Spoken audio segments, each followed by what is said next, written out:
Bismillah. A'udzu billahi minasyaitonir rajim. Bismillahirrahmanirrahim. Assalamualaikum warahmatullahi wabarakatuh. Alhamdulillahirabbil alamin wassalatu wassalamu ala asyrofil anbiya'i wal mursalin wa ala alihi wa ashabihi ajma'in. Rabbi shrah li sadri wa yassir li amri wahlul 'uqdatam min lisani yafqahu qawli.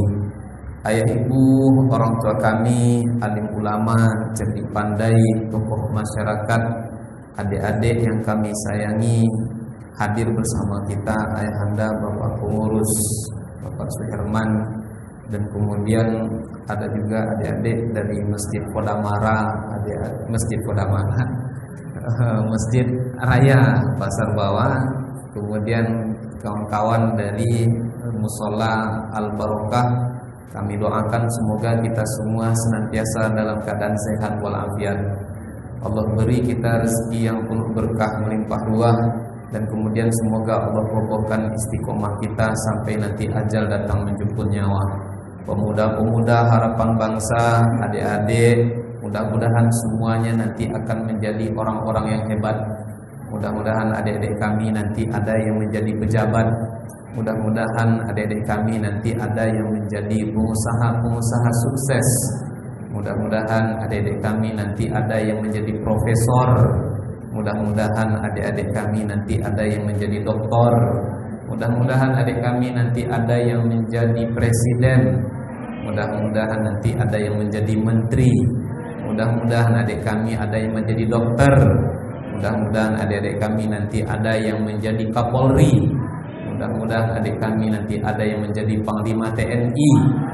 Mudah-mudahan adik-adik kami nanti semuanya akan menjadi para penghafal Al-Quran tanpa terkecuali.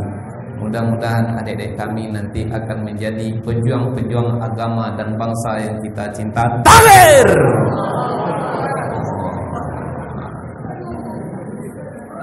Anak muda itu harus semangat. Nah, ini mengaji loyo macam orang tak makan 3 hari. Anak muda itu harus semangat, harus siap sedia selalu. Udah makan belum? Udah makan belum? Harusnya sebelum kajian makan dulu. Kenapa? Supaya nanti kuat menghadapi kenyataan. Makanya makan dulu. Tapi kalau belum makan, insya Allah habis ini kita makan-makan. Siap? Insya Allah. Iya, ada makan-makan ya anda. Nah, tunggu aja Pak Suherman nanti dibawa mobil, nampak tadi mobil di luar. Pergi dia ke apa nanti ke mana yang di Jalan Sudirman tuh, martabak apa situ? Hah? Nah, pokoknya sebutlah yang di Jalan Sudirman tuh, mumpung beliau sekarang di sini. Panitia bisikanlah apa yang mau minta dibelikan. Bapak Ibu yang kami muliakan, syukur kepada Allah dengan mengucapkan alhamdulillah, salawat kepada Rasulullah dengan mengucapkan Allahumma sholli ala sayyidina Muhammad wa ala ali sayyidina Muhammad. Assalamualaikum ya Rasulullah. Bapak Ibu kami, kawan-kawan yang kami muliakan, adik-adik yang kami banggakan, karena banyak yang belum makan maka kita tak bisa tausiah panjang-panjang. Kalau bisa tausiah kita secepat-cepatnya dalam waktu yang sesingkat-singkatnya. Jakarta 17 Agustus 1945. Adik-adik kami yang kami banggakan, dulu, nah ini ceritanya dulu, ada sosok di Inggris namanya sangat harum sekali. Bahkan tak hanya di Inggris, tapi sampai di seantero Eropa namanya sangat harum sekali. Dia dibangga-banggakan taubahnya seperti seorang pahlawan. Pengaruhnya luar biasa. Namanya Winston Churchill. Siapa namanya? Winston Churchill, bukan Ucil. Winston Churchill. Maka Bapak Ibu, adik-adik kami, dia ini adalah orang yang berpengaruh. Dia ini panglima perang. Maka suatu ketika Winston Churchill ini, dalam sejarah kami baca, dia termasuk sosok yang bertanggung jawab atas robohnya kekhalifahan Turki Utsmani.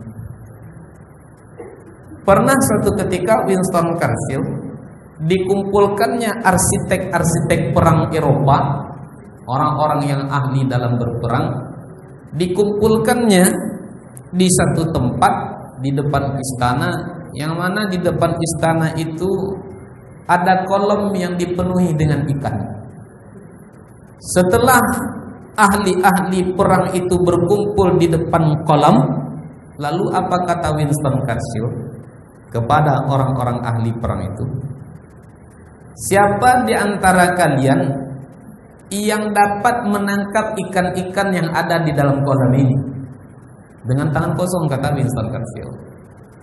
Maka orang-orang ahli perang ini satu persatu angkat tangan menyanggupi apa yang menjadi tantangan dari Winston Churchill. Maka satu persatu dengan bergantian masuklah ke dalam kolam. Masuk pertama berusaha menangkap ikan, badan letih, badan capek, ikan tak berhasil ditangkap.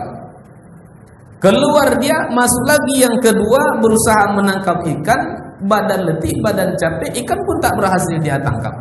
Sampai hampir semuanya sudah masuk ke dalam kolam bergantian, tapi ikan kemudian tak didapatkan. Pada akhirnya karena ahli-ahli perang itu sudah mulai kewalahan, kelelahan, lalu apa kata Winston Churchill? Kalau kalian nak menangkap ikan yang ada di dalam kolam nih, sambil kotak infak jalan kita sholawat dulu Bapak Ibu, boleh? Salatullah salamullah ala Taha Rasulillah. Salatullah salamullah ala Yasin Habibillah. Tawasalna bismillah wa bil hadi Rasulillah wa kulli mujahidin lillah bi ahlil badri ya Allah. Sekali lagi, salatullah salamullah ala Taha Rasulillah. Salatullah salamullah ala Yasin Habibillah. Tawassalna bismillah wa bil hadi Rasulillah wa kulli mujahidin lillah bi ahlil badri ya Allah. Udah selesai sedekahnya? Baik, Bapak Ibu, teman-teman, cerita kita tadi sampai di mana? Sampai sholawat? Enggak, maksudnya sebelum sholawat tadi. Hah? Masuk ke dalam kolam. Ketika ahli-ahli perang ini satu persatu telah diberikan kesempatan untuk masuk menangkap ikan. Nah, ini kalau memang belum makannya nggak payah konsentrasi. Badan letih, badan capek, badan lelah, ikan tak berhasil ditangkap. Maka kemudian Winston Churchill kasihan. Lalu pada akhirnya apa kata Winston Churchill, Bapak Ibu, teman-teman? Kalau tuan-tuan nak menangkap ikan yang ada di dalam kolam ini, cara mudahnya, kata Winston, keringkan airnya terlebih dahulu, pisahkan itu ikan dari air. Kalau nanti kolam itu sudah kering, airnya sudah tak ada lagi, maka dengan begitu mudahnya tuan-tuan akan dapat menangkap itu ikan. Jangankan satu, semuanya mudah tuan-tuan untuk menangkapnya. Dan pada akhirnya ketika ikan itu sudah terpisah dari air, ikan itu dengan sendirinya banyak yang mati. Lalu lebih jauh Bapak Ibu teman-teman, Winston Churchill katakan, untuk menghabisi umat Islam itu, untuk merusak umat Islam itu, tak perlu kita pakai tenaga, tak perlu kita perangi mereka dengan senjata yang demikian rupa. Apa sebab? Umat Islam kalau kita hancurkan melalui pintu peperangan, umat Islam tak takut mati. Umat Islam itu kalau mereka berperang yang mereka cari adalah mati, bukan menghindar dari mati, tapi umat Islam mencari mati. Kebanggaan bagi umat Islam di waktu berperang dia mendapatkan mati, yaitu yang disebut dengan syahid. Jadi tenaga kita akan terkuras, dana kita akan habis kalau kita perangi umat Islam secara terbuka. Lalu kata Winston Churchill, cara untuk menghabisi umat Islam, cara terbaiknya kata Winston Churchill, pisahkan ikan itu dari air. Maknanya apa? Pisahkan umat Islam dari ajaran agamanya. Kalau nanti umat Islam sudah terpisah dari agamanya, dengan sendirinya umat Islam kalau sudah terpisah dari agamanya, umat Islam takkan lagi kenal dengan siapa Tuhannya. Kalau umat Islam sudah terpisah dari agamanya, umat Islam takkan lagi kenal dengan siapa nabinya. Kalau umat Islam sudah terpisah dari agama, umat Islam takkan lagi kenal dengan Al-Qur'annya. Kalau umat Islam sudah terpisah dari ajarannya, umat Islam takkan lagi tahu dengan tempat yang paling mulia yang ada di muka bumi ini. Kalau umat Islam sudah terpisah dari ajaran agamanya, umat Islam takkan lagi kenal mana yang halal, mana yang haram, mana yang hak, mana yang batil. Kalau umat Islam sudah terpisah dari agamanya, pada akhirnya yang akan amat sangat menyedihkan sekali, ketika umat Islam tak lagi menjalankan nilai-nilai agamanya, pada akhirnya umat Islam sendiri yang akan menentang nilai-nilai agamanya. Pada akhirnya umat Islam sendiri yang akan menghinakan agamanya. Pada akhirnya umat Islam sendiri yang akan memusuhi aturan-aturan agamanya. Ini diucapkan oleh Winston Churchill di awal-awal abad yang ke-19. Percaya atau tak percaya, yakin ataupun tak yakin, perlahan demi perlahan apa yang dilakukan oleh orang-orang seperti itu mulai kita lihat, mulai kita saksikan hari ini.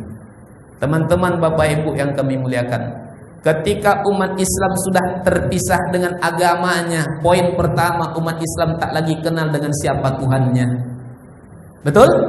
Orang kalau tak lagi kenal dengan Tuhannya, bagaimana dia mungkin akan mencintai Rabb-nya? Karena pepatah katakan, tak tahu maka tak kenal maka tak sayang maka tak cinta. Mustahil kita bisa cinta kepada Allah, mustahil kita cinta kepada Rasulullah kalau kita sendiri tak kenal dengan Allah, kalau kita sendiri tak kenal dengan Rasulullah.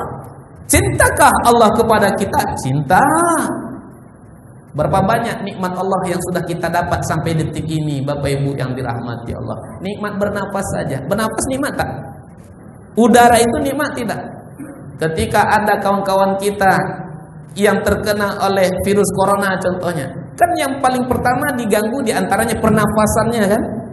Sulit, betapa mahalnya oksigen, orang susah untuk mencari oksigen, kan viral kemarin tuh. Kalau sudah Allah cabut satu nikmat, Bapak Ibu yang dirahmati Allah, pilek saja kita, itu kadang-kadang semalaman kita tak bisa tidur. Betul? Itu nikmat Allah. Tak bisa kita melihat, tak bisa kita mendengar. Andai kata Bapak Ibu, nih abang kakak, di antara hal yang paling mudah dalam hidup kita itu adalah menutup dan membuka mata kita. Betul? Andai kata tak ada lagi kemampuan untuk menutup dan membuka mata kita, kira-kira apa yang terjadi? Betapa pedihnya mata kita ya. Itu nikmat yang Allah berikan kepada kita secara cuma-cuma. Nikmat matahari, nikmat air masih bisa kita minum, nikmat udara masih kita bisa bernafas, nikmat hidup sehingga kita masih berjumpa dengan sosok-sosok yang kita cinta, yang kita kita sayang. Allah cinta kepada kita, wujudnya Allah berikan kita banyak nikmat. Nabi sayang kepada kita, ya Nabi sayang kepada kita. Faktanya apa? Nabi sudah berjuang mati-matian demi kita. Kalaulah Nabi tak cinta dengan kita, Nabi tak akan mau berjuang. Ngapain Nabi kemudian capek-capek berhabis harta bersabung nyawa? Kalau tak lain dan tak bukan demi kita. Bapak Ibu, Nabi dibenci kapan? Kapan Nabi dibenci? Nabi ketika dia hanya soleh untuk dirinya, baik untuk dirinya, tak ada yang membenci. Tapi Nabi mulai dibenci kapan Bapak Ibu? Ketika Nabi mulai menyampaikan risalah Islam, dakwah amar ma'ruf nahi munkar. Bapak Ibu yang kami muliakan, boleh kami sedikit berharap? Boleh? Tadi pertama sudah jalan. Harapan kami, mohon selama tausiah boleh ditahan minuman sejenak. Insya Allah kami pun tak minum nanti. Boleh? Setelah tausiah makanlah apa yang nak dimakan, minumlah apa yang nak diminum. Tuh nampaknya Ayah Suherman sedang pesan Gojek nampaknya. Bapak Ibu yang dirahmati. Tapi nanti setelah tausiah. Boleh? Nah, sampai di mana cerita tadi? Sampai mana tuh?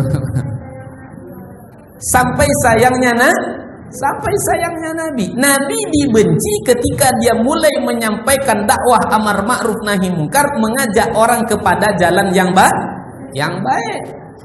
Bapak Ibu yang dimuliakan Allah, demi kita apa yang dipertaruhkan Nabi Muhammad SAW? Banyak hal. Contohnya apa? Demi kita, demi Islam sampai kepada kita, diantaranya pertaruhan Nabi. Dua putri Nabi kan sempat jadi janda kan? Siapa dua putri Nabi? Di antaranya kan ada Ummu Kulsum juga Ruqayyah. Ummu Kulsum dan juga Ruqayyah Nabi nikahkan dengan dua putra Abu Lahab yang bernama Utsbah dan Utaibah. Dah menikahlah orang ini. Ketika Nabi mulai menyampaikan Islam, benci orang Quraisy kepada Nabi, termasuk di antaranya Abu Lahab, maka Bapak Ibu, Abu Lahab menyuruh dua putranya untuk menceraikan dua putri Nabi, sehingga dua putri Nabi menjadi janda. Demi Islam, demi kita sayangnya Nabi kepada kita, Nabi terusir dari tanah kelahirannya, betul tak? Kan sepakat tokoh-tokoh Quraisy untuk membunuh Nabi. Maka kemudian upaya untuk membunuh Nabi itu kan diberitahu oleh malaikat Jibril kepada Nabi Muhammad, sehingga Nabi kemudian meninggalkan tanah Mekah. Bapak Ibu yang dirahmati Allah, sampai di Juhfah ketika Nabi meninggalkan Mekah, Nabi kemudian membalikkan pandangannya. Dia tatap Mekah lama-lama, dia tatap Ka'bah tajam-tajam. Lalu kemudian Bapak Ibu, setetes demi setetes air mata pun berlinang di pipi Nabi Muhammad SAW. Lalu apa kata Nabi? Kalaulah bukan karena kaumku mengusirku, maka aku takkan pernah meninggalkan tanah kelahiranku. Aku takkan pernah meninggalkan Mekah, aku takkan mau berpisah dari Ka'bah. Itu kata Nabi. Nabi terusir karena apa? Karena Islam. Islam itu untuk siapa? Untuk kita. Bapak Ibu yang dimuliakan Allah, perjuangan demi perjuangan Nabi, pengorbanan demi pengorbanan Nabi, kemudian kan ditiru juga oleh para sahabat Nabi. Contohnya siapa? Demi Islam apa yang dilakukan oleh Thalhah bin Ubaidillah. Demi Islam, demi membentengi Nabi ketika terjadi perang Uhud. Ketika Nabi mulai terdesak, maka kemudian Thalhah bin Ubaidillah dijadikannya dirinya sebagai tameng, agar pisau, agar pedangnya orang-orang kafir, agar tombaknya orang-orang kafir tidak sampai ke tubuh Nabi. Dirinya dijadikan sebagai perisai untuk membentengi Nabi. Sahabat Nabi berkorban demi Islam.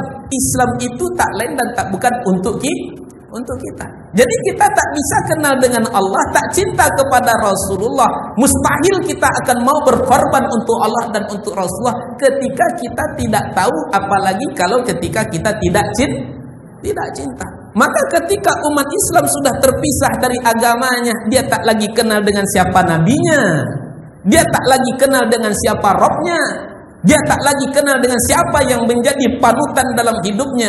Sebagaimana yang Allah katakan, laqad kana lakum fi rasulillahi uswatun hasanah. Kita hari ini anak-anak muda mulai kehilangan tauladan. Yang dijadikan contoh, yang dijadikan tauladan siapa? Artis kan? Artis Korea, Masya Allah. Sehingga boleh kita tengok di laptop kita penuh harddisk dengan isi, dan itu isinya konten-konten film-film Korea. Apa istilahnya nonton Korea itu? Drakor ya? Itu ya, drakor. Waliyahzubillah. Yang dicontoh orang Korea, orang tak bersunat yang dicontoh, orang yang tak menutup aurat.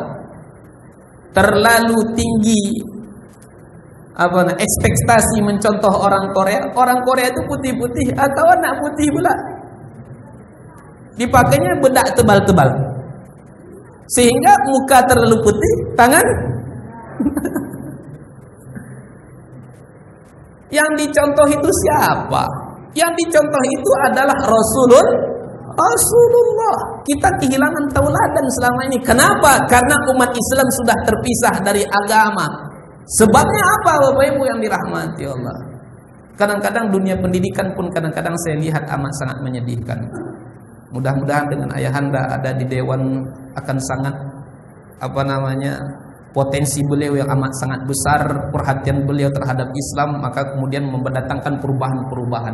Setahu saya, Bapak Ibu yang dirahmati Allah, setahu saya nih ya, SMP belajar agama dalam seminggu sekarang cuma 2 jam saja, setahu saya. Entah kalau sudah berubah. Ada Bapak Ibu yang guru SMP di sini? Boleh angkat tangan bantu saya. Ada yang guru SMP? Ada? Ada. Saya dapat informasi SMP belajar agama sekarang cuma 2 jam saja dalam seminggu. Yang saya tahu karena kemarin pernah saya jumpa dengan salah satu guru SMP. SMA belajar agama seminggu cuma 2 jam saja, atau cuma 3 jam saja, itu SMA. Kuliah nanti di kampus umum. Setahu saya kampus umum belajar agama S1 kan 4 tahun kan? S1 4 tahun. Belajar agama cuma 1 semester saja. Pertemuan pertama 2 SKS. 1 semester 4 tahun kuliah belajar agama cuma 1 semester. 1 semester 16 kali tatap muka. Yang 16 ini pun banyak diskonnya. Karena kami pernah ngajar di kampus umum. Mata kuliahnya namanya MKDU, mata kuliah dasar umum, maka namanya PAI, Pendidikan Agama Islam. Fikihnya di situ, Al-Qur'annya di situ, hadisnya di situ, semuanya di situ. 16 kali tatap muka, banyak diskonnya. Macam diskon akhir tahun. Pergi ke Ramayana, diskon 70% tambah 20%. Pertemuan pertama habis untuk perkenalan, ya kan? Dosen perkenalan, mahasiswa perkenalan. Habis sudah. 1 pertemuan habis untuk perkenalan. 2 pertemuan habis untuk UTS dan UAS, ujian tengah semester, ujian akhir semester. Dia aktivis rapat 2 kali. Sakit sekali, tak ada kabar sekali, cabut pun sekali. 16 kurang 8 tinggal 10. Mana 10? 8 lah. 16 kurang 8 masa 10 pula. 16 kurang 8 tinggal 8. 8 pertemuan yang tersisa dia asik main game online dalam lokal. 8 pertemuan yang tersisa dia kemudian asik main Facebook, Twitter, Blender, kilometer, Instagram, kilogram. Mau dapat apa? Apalagi akhir-akhir ini pengaruh terbesar kita anak muda, khususnya pengaruh game online luar biasa. Di mana terduduk ada chip. Di mana terduduk ada chip. Nggak anak muda aja, atu-atu pun. Sedih saya nengoknya. Pernah kemarin saya diundang mengisi di satu tempat, Bapak Ibu.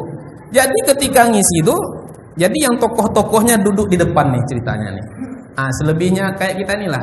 Tokoh-tokoh di depan ada lebih kurang 7 orang, saya juga duduk di situ. Yang satu memberikan sambutan, saya menyimak di samping saya. Main game online. Padahal ada yang memberikan arahan, memberikan sambutan di depan duduknya. Itu usia-usia 50 tahun, bukan usia-usia 25 tahun. Begitu serangan-serangan untuk merusak umat Islam luar biasa. Kalau kita kembalikan belajar Islam cuma tinggal 8, asik main game online, asik chatting Facebook dan segala macamnya, mau dapat apa? Tadi saya sempat pula mendengarkan ada berita, katanya ada salah satu mengatakan yang dia dianggap sebagai tokoh pula, tak perlu belajar Islam dalam-dalam, kata dia. Karena belajar Islam itu akan menghambat kemajuan, akan menghambat teknologi dan lain sebagainya. Ini kan amat sangat menyedihkan, memilukan sekali. Maka Bapak Ibu yang dirahmati Allah, usaha untuk memisahkan umat Islam dari agama memang sudah amat sangat luar biasa sekali. Tak kenal dengan Allah, tak kenal dengan Rasulullah, tak lagi cinta dengan masjid. Padahal tempat yang paling mulia, yang paling baik yang ada di muka bumi ini apa coba? Masjid. Tapi karena memang kita tak kenal lagi dengan keistimewaan masjid, kita tak betah duduk di masjid. Kita selaku anak muda kadang-kadang lebih betah duduk di warnet berjam-jam, bahkan sampai jam 3 dini hari. Tak anak muda pun, yang tua pun seperti itu. Orang sibuk itikaf di Masjid Raya Pasar Bawah jam 3, jam 4. Kawan asik balak 8, kata dia. Balak 8, balak 6. Jam 4 dini hari masih main domino. Buah dari apa? Tak kenal dengan masjid. Bagaimana dia kenal dengan masjid? Karena tak pernah ke masjid. Masalahnya gimana? Karena memang sudah terpisah, itu penyebabnya. Kita hari ini anak muda tak bisa lagi bertahan-tahan berlama-lama membaca Al-Quran, ya kan? Baru 5 ayat, baru 6 ayat, kadang-kadang kita sudah pusing. Tapi kalau main Facebook, main Instagram, video call, ya kan?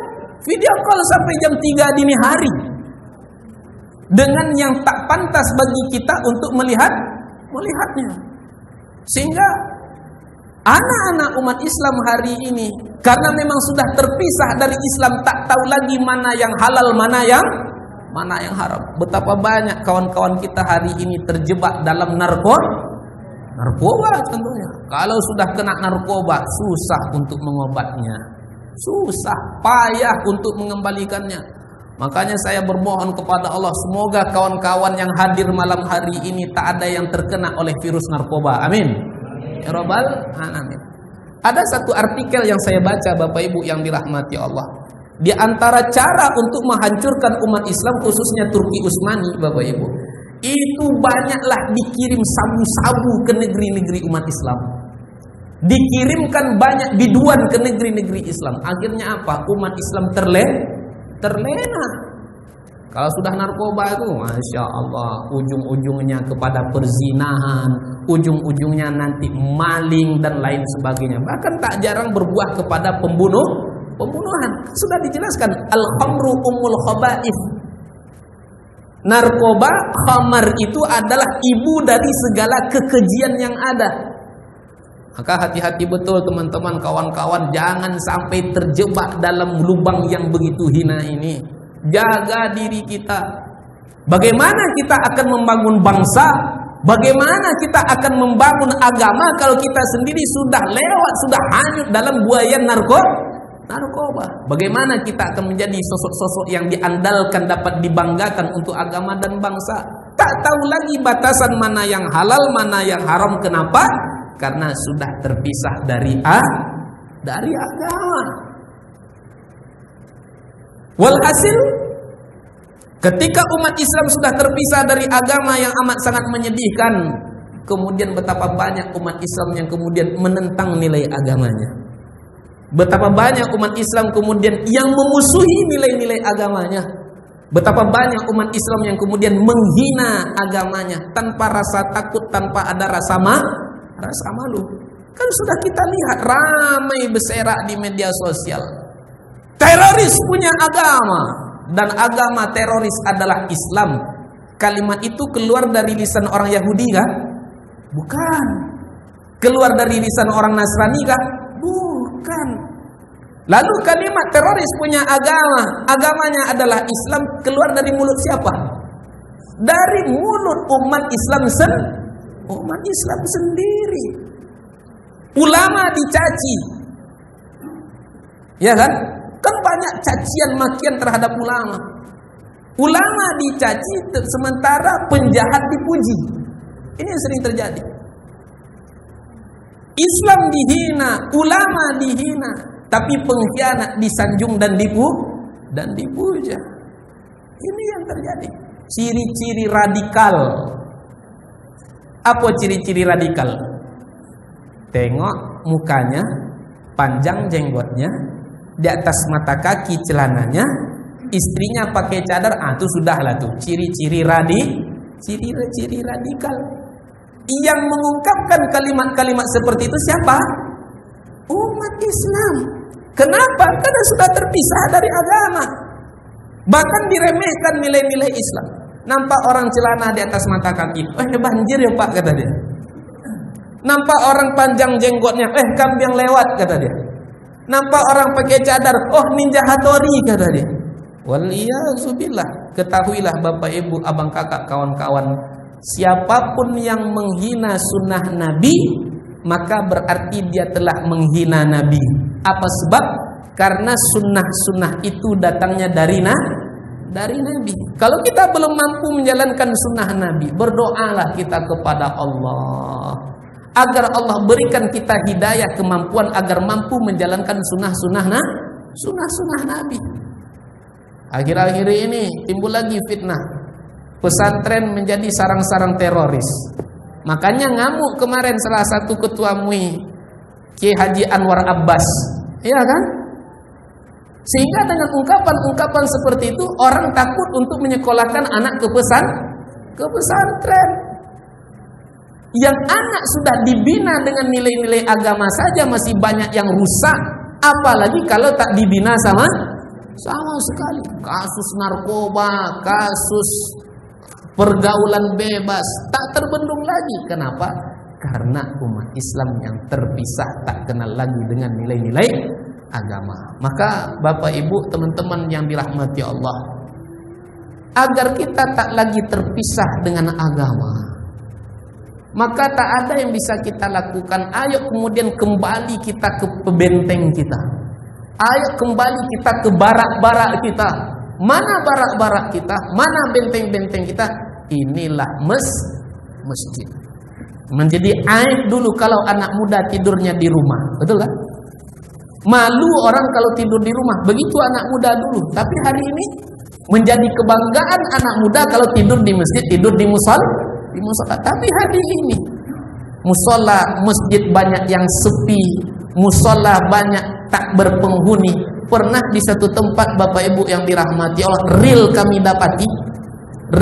dapati zuhur asar tak ada yang azan. Di masjid itu orang sholat berjamaah paling-paling 2-3 orang, cuman maghrib dan subuh saja. Maghrib dan isya. Subuh, zuhur, asar tak ada orang yang ke musola, tak ada yang ke masjid. Ada satu musola yang kami dapati Bapak Ibu, pintu ini terbuka, pintu itu terbuka. Pintu ini karena mungkin tak ada yang sholat di situ, sudah menjadi, maaf cakap, tempat perlintasan anjing. Anjing hilir mudik masuk keluar masjid musola. Kenapa? Karena masjid sudah tak ada lagi yang mendatangi. Musola tak ada lagi yang mendatangi. Bapak Ibu yang dirahmati Allah, saya praktekkan ketika itu. Pernah saya azan, karena masjid ini tak terbiasa azan saya di situ pas zuhur. Allahu Akbar, Allahu Akbar. Setelah itu Bapak Ibu yang dirahmati Allah, sampai ke telinga saya, itu aliran sesat pula apa pula tuh kata dia. Aliran sesat apa pula tuh kata dia. Real. Orang azan mengajak orang ke masjid dikatakan aliran sesat. Kenapa? Karena tak terbiasa azan di waktu zuhur juga asar. Tiba-tiba saya azan di situ sehingga saya dikatakan aliran sesat. Pernah juga ada salah seorang mahasiswa tanya sama saya, Pak, itu apa nama aliran sesatnya tuh Pak? Aliran sesat yang mana? Yang sholat subuhnya 3 rakaat. Sholat subuh 3 rakaat aliran sesat. Apa namanya tuh Pak? Yang mana kami bilang? Saya pernah sholat di satu masjid. Orang di situ sholat subuhnya 3 rakaat, ayatnya panjang. Tak pernah saya dengarkan ayat itu, kata dia. Mungkin karena dia terbiasa dengarkan qul huwallahu inna a'tayna wal asri agaknya. Kapan? Kalau tak salah hari Jumat, kata dia. Oh, orang baca ayat sajadah. Subuh Jumat kita kan baca sajadah. Kemudian kita sujud sajadah. Dikatakannya sesat, padahal dia yang tidak tahu. Inilah yang akan terjadi kalau umat Islam tak kenal dengan agama. Menyesatkan orang, padahal yang sesat siapa? Yang sesat dia. Menyalahkan orang, padahal yang salah siapa? Dia. Makanya pada akhir-akhirnya Bapak Ibu, karena umat Islam sudah terpisah dari agama, bahkan juga umat Islam sudah tak kenal lagi dengan nilai-nilai ukhuwah. Tak kenal dengan nilai-nilai ukhuwah. Umat Islam, sesama umat Islam saling sikut-sikutan, saling menjatuhkan. Ramai di media sosial saya tengok umat Islam hanya karena yasinan, karena zikir berjamaah kunut di waktu subuh, saling kafir mengkafirkan, bid'ah membid'ahkan, seakan-akan berbeda Tuhan. Ketahuilah Bapak Ibu, negara Kesatuan Republik Indonesia mayoritas dihuni oleh siapa? Umat Islam kan? Tapi sering kita lihat negara yang mayoritas dihuni oleh umat Islam kadang-kadang suaranya tak didengar. Suaranya, pendapatnya kemudian tak dihargai. Kenapa? Karena umat Islam yang ramai itu sudah terpecah belah, ukhuwahnya mulai rusak. Umat Islam saling sikut-sikutan, saling menjatuhkan, saling curiga antara satu dengan yang lainnya. Ini yang terjadi. Tahun 2016 kami diundang ngisi tausiah di Sumatera Utara, di Medan. 15 Ramadan. Tentu balik tanggal 16 Ramadan. Berangkat pesawat pagi jam 10 lewat 10 lebih kurang. Take off jam 10 lewat 10. Jam 10 lewat 20 datang pengumuman dari pramugari. Apa isi pengumumannya?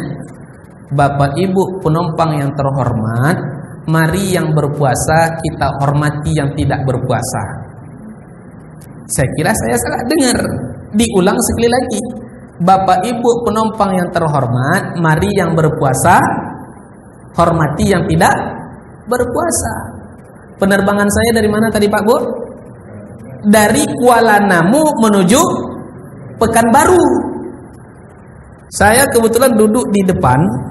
Berjalanlah saya sampai bangku belakang, sampai WC belakang. Balik lagi saya ke depan. Saya perhatikan baris per baris, satu persatu. Hampir dari sekian ratus penumpang yang ada di dalam pesawat, agak-agaknya yang tak sholat paling-paling 10 atau 15 orang. Makanya timbul dalam benak saya, kok pengumumannya begini ya? Orang yang berpuasa harus menghormati yang tak berpuasa. Duduk saya kembali di tempat semula, lalu kemudian keluar gerobak membagi-bagikan makanan. Saya tanya sama kakak pramugarinya, Kak, kenapa kok pengumumannya yang berpuasa menghormati yang tak berpuasa Pak Kak? Saya bilang, oh itu yang toleransi Pak, kata dia. Mendengarkan bahasa seperti itu Bapak Ibu, andai kata ditaruhlah telur di kepala saya ini ketika itu, masak agaknya. Saking panasnya kepala saya, mendidih darah saya ini rasanya. Tapi apalah daya, kita berpuasa. Andai kata penerbangannya dari Papua ke Italia, dari Bali ke Italia pun, saya akan duduk aja. Ngapain saya cakap? Apa sebab kita paham ini penerbangan yang wilayahnya mayoritas dihuni oleh non-muslim. Kita tahu itu. Tapi kalau Kuala Namu Pekanbaru ini kan masih dalam rumpun Melayu. Orang kalau sudah sebut Melayu, orang pasti sebut Islam. Melayu dengan Islam tak bisa dipisahkan. Tapi kok pernyataannya seperti itu. Inilah yang terjadi. Kalau umat Islam sudah terpecah belah, umat Islam takkan lagi dihargai. Kenapa umat Islam terpecah belah? faktor utamanya karena memang tak lagi kenal dengan nilai-nilai agama, karena tak lagi kenal dengan nilai-nilai ukhuwah. Maka pada akhirnya Bapak Ibu yang dirahmati Allah, kita bermohon kepada Allah, mudah-mudahan kajian-kajian kita seperti ini semakin hari semakin ramai. Bapak Ibu, kami bangga di sini. Sekalipun kajiannya kajian anak muda, tapi yang tua-tua pun ikut hadir. Senang kita nengoknya. Kadang-kadang di berbagai tempat, kalau kajiannya kajian anak muda, yang hadir hanya yang muda saja. Kalau kajiannya orang tua, yang hadir hanya orang tua saja. Tapi hari ini saya bangga, senang luar biasa. Tak ada jarak benang pemisah antara yang tua dengan yang muda. Bapak Ibu, saya kalau ngisi kajian memang yang biasa ngundang anak muda. Tapi alhamdulillah malam hari ini juga yang ngundang anak muda, sehingga yang hadir juga anak muda semuanya. Ada anak muda angkatan 60, ada anak muda angkatan 90, ada anak muda angkatan 20. Saat bagaimana membedakan antara anak muda angkatan 60 dengan anak muda angkatan 90? Gampang. Kalau anak muda angkatan 60 duduknya agak ke belakang sedikit. Yang nyandar-nyandar itu anak muda angkatan 60. Tapi kalau anak muda angkatan 90, wah tengok nih gagah-gagah nih, Masya Allah. Maka Bapak Ibu yang dirahmati Allah, mudah-mudahan kita tak dapat lagi dipisahkan dengan Islam, sebagaimana ketika ada yang berusaha untuk memisahkan ikan dengan air. Maka jangan pernah kita terpisah dari Islam. Apa sebab? Ketika umat Islam sudah terpisah dari Islam, maka tak ada lagi nilainya.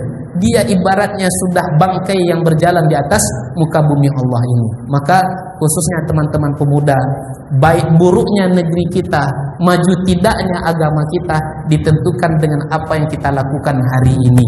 Semakin kenal kita dengan Islam, semakin mulialah agama kita. Semakin kita tak kenal jauh dari Islam, semakin kita sendiri yang merusak agama kita. Semakin kenal kita dengan Islam, semakin baiklah bangsa kita. Semakin tak kenal kita dengan Islam, semakin rusaklah bangsa kita. Apa sebab? Kemajuan suatu bangsa, kemajuan suatu agama amat sangat ditentukan oleh seorang pemuda yang kenal atau tidak dengan agamanya. Mohon maaf atas segala kesalahan dan kekhilafan. Terima kasih atas segala perhatian. Mudah-mudahan kita semua akan menjadi pejuang-pejuang agama dan juga bangsa. Amin ya rabbal alamin. Wabillahi taufiq wal hidayah. Wassalamualaikum warahmatullahi wabarakatuh. Oh baik, kita tutup langsung dengan sama-sama berdoa kepada Allah Ta'ala. Teman-teman, kita awali dengan sama-sama berzikir, kita beristighfar. Nastaghfirullahalazim, nastaghfirullahalazim, nastaghfirullahalazim, nastaghfirullahalazim. Na'udzu billahi minasyaitonir rajim. Bismillahirrahmanirrahim. Alhamdulillahi rabbil alamin, wassalatu wassalamu ala asyrafil anbiya'i wal mursalin wa ala alihi wa ashabihi ajma'in. Allahumma ighfir lana dhunubana wa liwalidayna warhamhuma kama rabbawna shighara wa li jami'il muslimina wal muslimat wal mu'minina wal mu'minat al ahya'i minhum wal amwat innaka sami'un qaribun mujibu da'wat ya qadiyal hajat. Allahumma rabbana inna nas'aluka ridhaka wal jannah wa na'udzu bika min sakhatika wan nar. Ya Allah ya Karim ya mujibas sa'ilin, ampunkanlah dosa kami ya Allah, ampunkanlah dosa kedua orang tua kami ya Allah. Sayangilah mereka ya Allah sebagaimana mereka menyayangi kami di waktu kami masih kecil ya Allah. Ya Allah ya Karim ya mujibas sa'ilin, 9 bulan 10 hari kami dalam kandungan ya Allah, dalam keadaan sakit, dalam keadaan payah yang bertambah-tambah ya Allah. Ya Allah ya Karim, kami, ibu kami ya Allah, ketika kami dalam kandungan ayah ibu kami penuh dengan derita ya Allah, sakit yang bertambah-tambah ya Allah. Dan pada akhirnya ketika kami hadir ke dunia, nyawa pun yang jadi taruhannya ya Allah, bersimbah dengan darah, bermandikan dengan keringat dan air mata. Ya Allah, ayah kami juga sayang kepada kami ya Allah. Pagi, petang, siang dan malam berjuang habis-habisan, tanpa kenal lelah, tanpa kenal waktu. Kadang-kadang ayah ibu kami berjuang, tak segan-segan mereka menghinakan diri mereka, asalkan kami sukses dalam hidup kami ya Allah. Ya Allah ya Karim, kadang-kadang belum lagi matahari terbit ayah ibu kami sudah sampai di rumah tetangga, minjam uang, ngutang beras, asalkan kami anak berangkat ke sekolah dalam keadaan kenyang, asalkan kami berangkat ke sekolah dalam keadaan punya uang jajan, dengan harapan nanti kami dapat menjadi sosok yang dibanggakan. Ya Allah, sayang sesayang-sayangnya ayah ibu kami kepada kami ya Allah. Ya Allah ya Karim, tapi kadang-kadang sayang 1000 kali sayang, sering kami tak pandai berbalas budi atas segala kebaikan ayah ibu kami ya Allah. Entah berapa banyak sudah air mata yang tertumpah di pipi mereka ya Allah, entah berapa banyak sudah goresan luka di hati mereka gara-gara kami yang sering menyakiti perasaannya, yang sering membuat mereka kecewa ya Allah. Oleh karenanya ya Allah, di tempat nan mulia dan di waktu nan mulia, seiring dengan turunnya hujan yang penuh dengan berkah ini ya Allah, kami bermohon kepada Engkau ya Allah. Mohon ya Allah, mohon ya Allah, mohon Engkau sayangi ayah ibu kami ya Allah. Sehatkanlah ayah ibu kami ya Allah. Jagalah mereka ya Allah. Mudahkanlah rezeki mereka ya Allah. Kokohkanlah kaki mereka mudah melangkah menuju rumah-Mu ya Allah. Ya Allah ya Karim ya Mujibas Sa'ilin, mohon suatu saat beri kami kemampuan agar dapat membahagiakan ayah ibu kami ya Allah, agar dapat kami hajikan mereka ya Allah, agar dapat kami umrohkan ayah ibu kami ya Allah. Ya Allah ya Karim, beri kami kesempatan suatu saat agar dapat membimbing ayah ibu kami lari-lari kecil antara Bukit Sofa dan Bukit Marwah-Mu ya Allah. Beri kami kemampuan suatu saat agar dapat membimbing ayah ibu kami tawaf di sekeliling Ka'bah-Mu ya Allah. Ya Allah ya Karim ya Mujibas Sa'ilin, sebagaimana kami pernah membuat mereka susah ya Allah, maka beri jugalah kami kemampuan agar bisa membahagiakan mereka ya Allah. Ya Allah ya Karim, tapi bila ternyata sosok-sosok yang kami cinta, yang kami sayang, ayah ibu itu sudah tak ada lagi bersama kami ya Allah, sudah Engkau panggil mereka ya Allah. Ya Allah ya Karim, di waktu nan mulia ini kami benar-benar bermohon kepada Engkau ya Allah. Ya Allah ya Karim, mohon Engkau lapangkan kubur mereka ya Allah. Jauhkanlah mereka dari azab serta siksa kubur-Mu ya Allah. Jadikanlah kuburan mereka menjadi taman di antara taman-taman surga-Mu ya Allah. Ya Allah ya Karim, jadikanlah kami ini anak-anak yang soleh ya Allah. Jadikanlah kami ini anak-anak yang senantiasa mendoakan yang terbaik untuk ayah ibu kami ya Allah. Jadikanlah kami ini anak-anak yang setiap malam dapat sholat tahajud ya Allah, mendoakan kebaikan demi kebaikan untuk ayah ibu kami ya Allah. Ya Allah ya Karim, jadikanlah kami ini generasi-generasi yang cinta kepada ketaatan ya Allah. Buatlah kami benci sebenci-bencinya kepada segala macam bentuk kemaksiatan ya Allah. Ya Allah ya Karim, jadikanlah kami ini generasi-generasi yang dapat menjaga solat ya Allah. Jadikanlah kami ini generasi-generasi yang cinta untuk membaca menghafal Al-Quran nan mulia ya Allah. Ya Allah ya Karim, jauhkanlah kami dari pergaulan bebas ya Allah. Jauhkanlah kami dari pengaruh narkoba yang dapat merusak jiwa raga kami ya Allah. Ya Allah ya Karim, mohon beri kami rezeki yang penuh berkah melimpah ruah, agar dengan itu kami dapat bersedekah ya Allah, agar dengan itu kami dapat menolong saudara-saudara kami yang dalam keadaan susah ya Allah. Ya Allah ya Karim, mohon Engkau tutup rapat-rapat aib kami ya Allah. Jangan Engkau buka-buka ya Allah, karena apabila Engkau bukakan aib kami, betapa busuknya kami, pasti tak seorang pun yang mau bersahabat berkawan dengan kami ya Allah. Ya Allah ya Karim ya Mujibas Sa'ilin, jauhkanlah kami dari segala macam keburukan sebagaimana Engkau menjauhkan antara timur dengan barat, antara utara dengan selatan ya Allah. Ya Allah ya Karim, jangan pernah Engkau beri kami kesempatan untuk bermaksiat walau hanya 1 detik saja ya Allah. Jangan ya Allah, jangan ya Allah, karena sekecil apapun maksiat yang kami buat, kami takkan pernah mampu untuk merasakan akibatnya ya Allah. Kami teringat dengan hadis Nabi-Mu yang mengatakan, seringan-ringan azab yang akan dirasa oleh seorang hamba di yaumil kiamah kelak akan ditaruh bara api yang amat sangat kecil di telapak kakinya, maka melelehlah otaknya dibuatnya. Kami takkan pernah mampu ya Allah, kami takkan pernah sanggup untuk merasakan betapa pedihnya azab-Mu ya Allah. Oleh karenanya ya Allah, jauhkan sejauh-jauhnya kami dari maksiat ya Allah. Ya Allah ya Karim, ya Mujibas Sa'ilin, mohon beri kami ilmu yang bermanfaat ya Allah, agar dengan itu ilmu yang bermanfaat itu dapat kami sebarluaskan kepada sahabat-sahabat kami ya Allah. Ya Allah ya Karim, kawan-kawan kami, sahabat-sahabat kami yang masih jauh dari hidayah-Mu ya Allah, yang masih bergelimang dengan maksiat ya Allah. Ya Allah, ketuklah hati mereka ya Allah, bukakanlah hidayah ke dalam dada mereka ya Allah, agar mereka pun mau menerima kebaikan demi kebaikan ya Allah, agar mereka mau meninggalkan segala keburukan kemudian hijrah kepada kebaikan ya Allah. Ya Allah ya Karim, apabila kelak suatu saat ternyata ajal itu pun akan datang menjemput kami ya Allah, mohon ya Allah, mohon ya Allah, jangan Engkau cabut nyawa kami di waktu sedang berbuat maksiat ya Allah, tapi cabutlah nyawa kami dalam keadaan taat ya Allah. Ya Allah, Engkau pernah mengambil nyawa seorang hamba dalam keadaan berzina. Engkau pernah mengambil nyawa seorang hamba dalam keadaan mengkonsumsi narkoba. Kami tak mau ya Allah, kami tak mau ya Allah. Jangan Engkau ambil nyawa kami dalam keadaan hina ya Allah, tapi ambillah dalam keadaan mulia ya Allah. Cabutlah nyawa kami dalam keadaan memperjuangkan agama-Mu ya Allah. Cabutlah nyawa kami dalam keadaan solat. Cabutlah nyawa kami dalam keadaan sujud. Cabutlah nyawa kami dalam keadaan mengucapkan kalimah la ilaha illallah. Karena Rasul-Mu menjanjikan ya Allah, siapa yang akhir kalamnya di waktu ajal datang menjemputnya mengucapkan kalimah la ilaha illallah, maka ia akan masuk ke dalam surga-Mu ya Allah. Allahumma rabbana atina fid dunya hasanah wa fil akhirati hasanatan wa qina adzaban nar.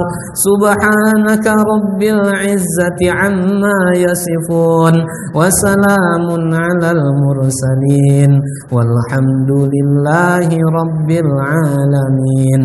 Taqabbalallahu minkum minna wa minkum wa taqabbal ya karim. Mohon maaf atas segala kesalahan kekhilafan. Terima kasih atas segala perhatian. Wabillahi taufiq wal hidayah. Wassalamualaikum warahmatullahi wabarakatuh.